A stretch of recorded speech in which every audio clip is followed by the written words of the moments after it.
Hello and welcome to a phenomenal podcast series courtesy of Cinnamon Hotels and Resorts. It's called You Matter. Today is a very, very special day. It's World Mental Health Day. And at Cinnamon Hotels and Resorts, they have a impressive internal mental health program that's going on for their employees and their colleagues. And today, of course, we're going to be talking about that very intently, and in the next couple of weeks we have a series of podcasts that's actually coming up in the series of You Matter with Cinnamon, where we're going to dive into many different attributes of mental health, how things are taken care of as far as Cinnamon Hotels and Resorts are concerned, and how they combat mental health for their colleagues, for their employees, and for everybody who actually represents the Cinnamon brand wherever they are. Today, it's a very special day, like I said, and it gives me great honor to have two stakeholders of Cinnamon Hotels and Resorts as our first guests on the podcast series. We have Mikael Svensson, of course, the CEO, and Hishan Singhawansa, the DCEO and COO of Cinnamon Hotels and Resorts. Starting off the podcast series, hello gentlemen and welcome. Thank you, it's good to be here. It's great to be here, and thank you very much for opening your doors to us, and most importantly, thank you very much for opening the doors into something that is very important in terms of mental health. Mikael, let me actually start with you. Now, Cinnamon, like we just spoke about, puts a huge focus on colleague well-being. And how does this sort of help the bigger picture of the Cinnamon brand? Yeah, and thanks once again for having us here, and to get to speak about mental health, especially on this special day of World Mental Health Day. And thankfully, we have a World Mental Health Day. Right.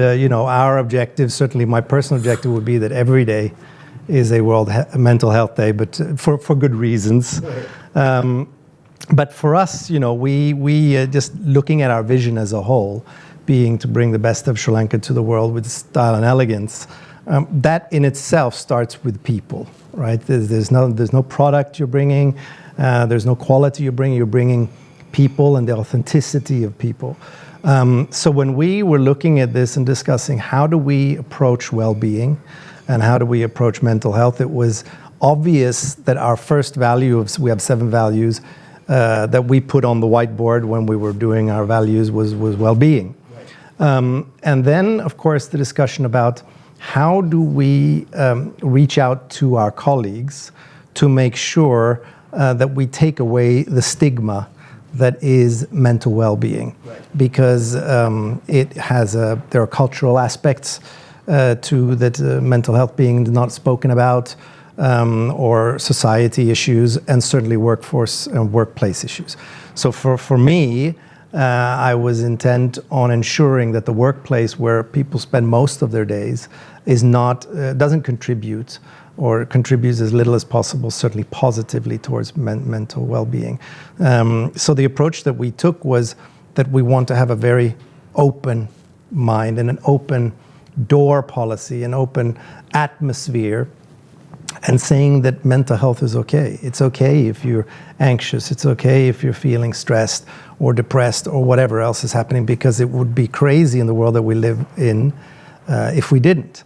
And that starts with myself as a leader being vulnerable and showing that it's okay to discuss your own personal stories so that people can relate to this and then be able to open their minds to sort of beginning that journey. So it was really about ensuring that we have that value in place for Cinnamon Hotels and Resorts, and then really practicing what you preach by really starting at ground level of making people feel that this is the best place for somebody to be able to talk about their personal challenges.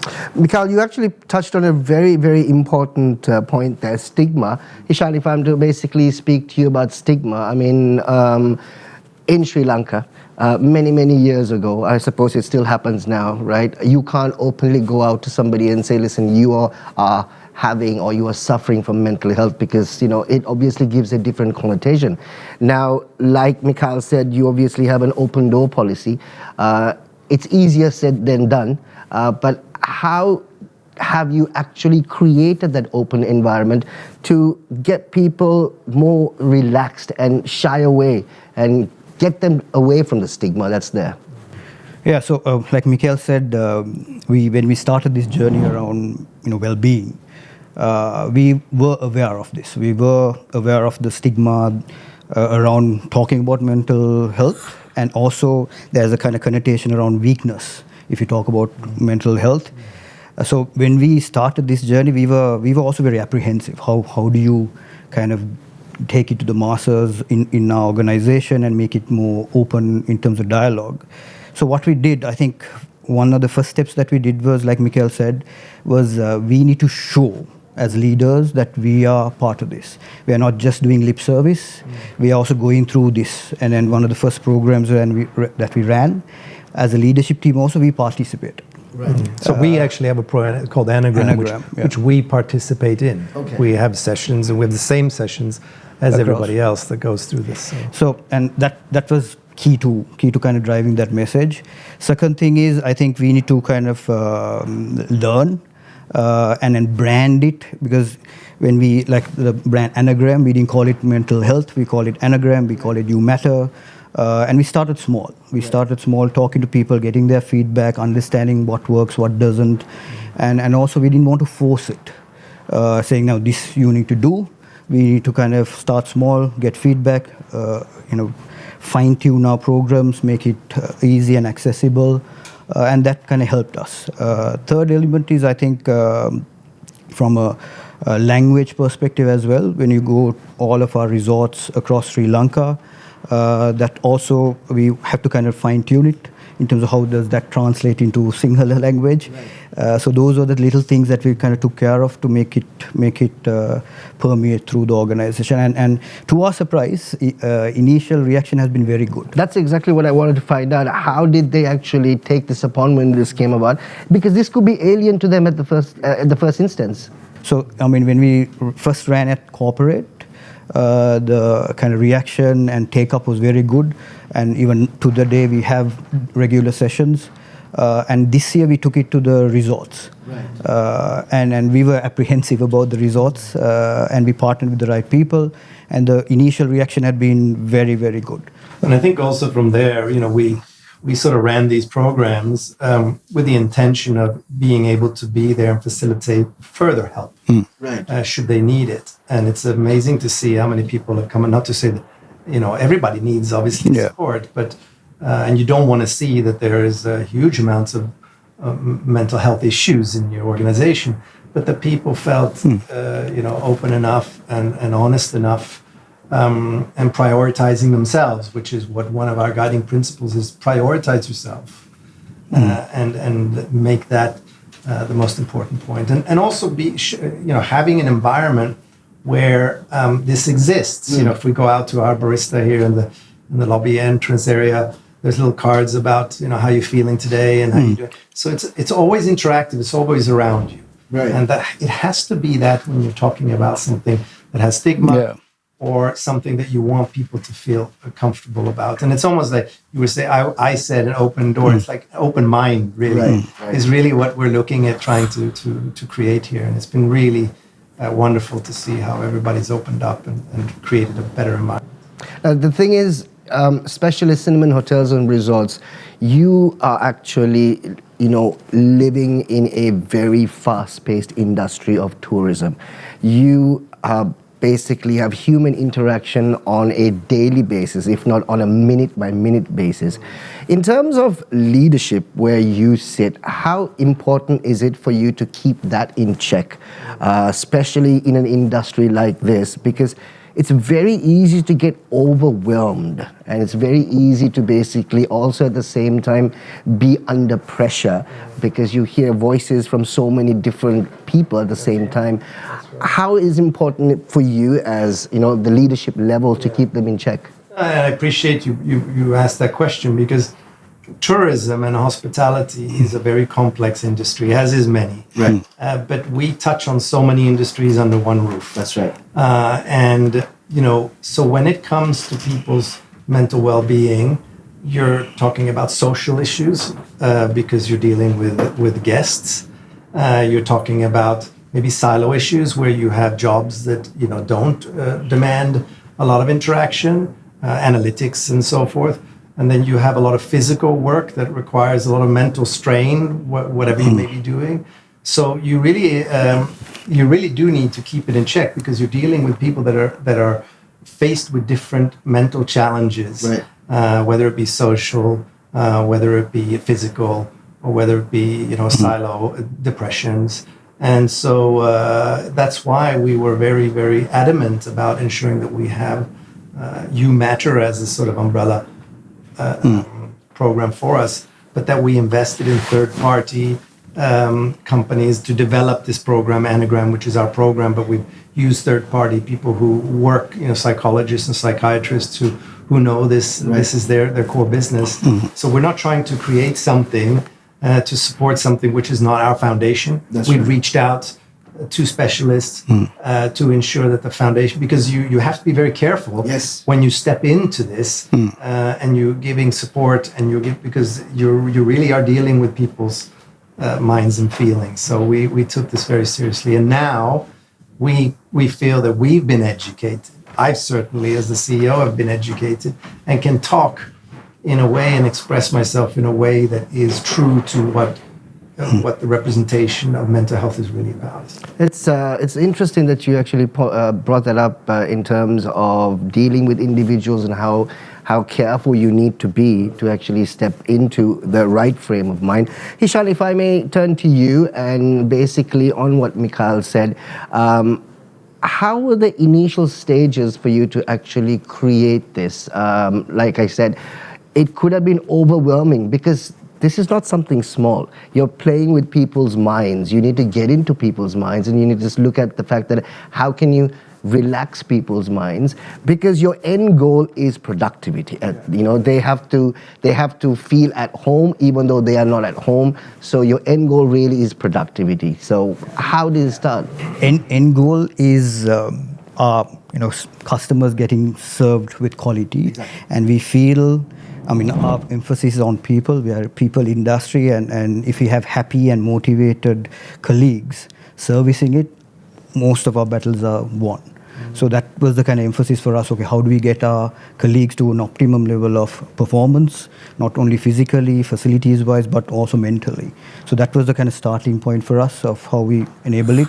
But to Mikael's point, around industry, and unfortunately our industry has been through rough times since 2019, even before the COVID happened, and we understood our colleagues are been going through this rough time more than economically, and that puts a lot of pressure on them mentally, and we started this kind of journey 2 years ago, understanding that how do we support them in terms of dealing with them and supporting with improving their productivity, improving their even at home. How do we help them with managing those situations? So that was a starting point, and from, like I earlier mentioned also, I think we have to start with kind of asking questions rather than going from a place of we know this is what solves the problem. We had a very engaging kind of approach to it. We work with expertise and then try to understand what works, what doesn't, and that helped to kind of open up. But it has been, very inspiring as an individual for me as well, in terms of looking at our colleagues across the board, how they've used it to come out, and there are beautiful success stories. I'm sure there'll be a few people talking to you about it that kind of inspires us and takes us forward. Gentlemen, sorry. Wait. No, just to add on to that, obviously we want to make sure that people are motivated and happy, and they're therefore more productive. But I think when we also embarked on this, we had a bigger purpose here. Our purpose is to give people a better mindset for their life, right? And not necessarily how they work within Cinnamon. So, and especially as we touched on earlier with the stigmas and so forth, as an industry leader, we have that responsibility. I think that Cinnamon has always shown that. John Keels has always shown that, is that we have a responsibility far beyond maybe others, because we have the ability to be a voice to the industry. So when we emphasize something and we sort of lead from the front, we know that we can get others in the industry and other businesses to follow suit. And that's what we want ultimately, is for the people of Sri Lanka to have a better mindset and a better sense. That's really what we want. Gentlemen, this question is basically for the both of you. It's all nice and dandy when you discuss it at your level. Something like this doesn't necessarily get approved overnight. You have a higher board that's on top of you. And how difficult was it, or did they warm up to this process when you actually said that this is something that we want to do? Yeah, it wasn't, the touching on well-being has always been something in the conglomerate that's been there. But we obviously, through our approach with UMatter and Anagram and our own initiatives, progressed this to another level. And, the board were just more than happy to jump on the bandwagon. Right. So what we've seen is that other business units within the conglomerate have taken on these same programs and using the same facilitators that we used initially, and we're rolling it out across. And because we have, again, so many industries under the conglomerate, basically touching pretty much any industry that's represented in the country. But this platform shouldn't change. It's a great platform. We're very proud of it, that we have managed to catapult this to the whole conglomerate. Well, congratulations to you and the team that actually worked behind the phenomenal number of initiatives under UMatter. So today, of course, like we started off saying, today is World Mental Health Day. What I would like you both to do, of course, is your personal message to everybody who's actually watching us right now. Lots of people, unfortunately, don't even realize the fact that they need help because, of course, they haven't given the path to find out when they do. Would like you to basically give out a message to your colleagues, to everybody else who's actually watching on World Mental Health Day. What would you like to do, Mikael? We'll start with you. No, thank you very much. And, to everybody, our colleagues, and to everybody that's watching this, I think UMatter says it all. Make sure that you prioritize yourself, be authentic with yourself, and exercise all the rights that you have. Don't allow your mental well-being and how you feel be constrained to whatever you have around you. There are people, there are organizations that can be there and assist you, however big or small it may be. It is not something that is to be ashamed of. We deal with stresses in our life from all angles, as do I.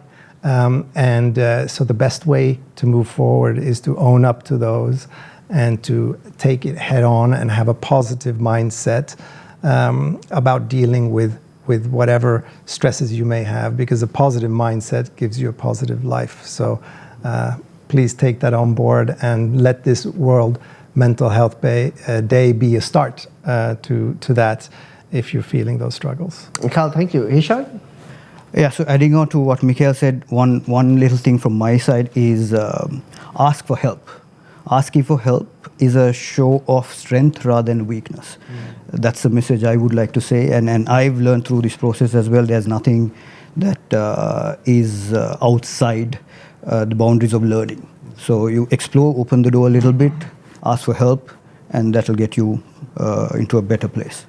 Gentlemen, thank you so much. I don't think you realize the amount of work that you have put into this and the number of lives that you've actually have changed. And we sincerely hope that there are a fair amount of lives that actually will change after this podcast. Absolutely. So thank you so much for taking the time and talking to us about the mental health programs at Cinnamon. Congratulations to the both of you and the team behind it. Thank you. So thank you so much for being a part of the podcast series UMatter. Thank you. So ladies and gentlemen, there you go. Today is World Mental Health Day, and two phenomenal individuals, of course, speaking to us on our first podcast series of Cinnamon Hotels and Resorts of UMatter for World Mental Health Day. Keep it tuned. We obviously have more great guests coming courtesy of Cinnamon Hotels and Resorts. See you soon.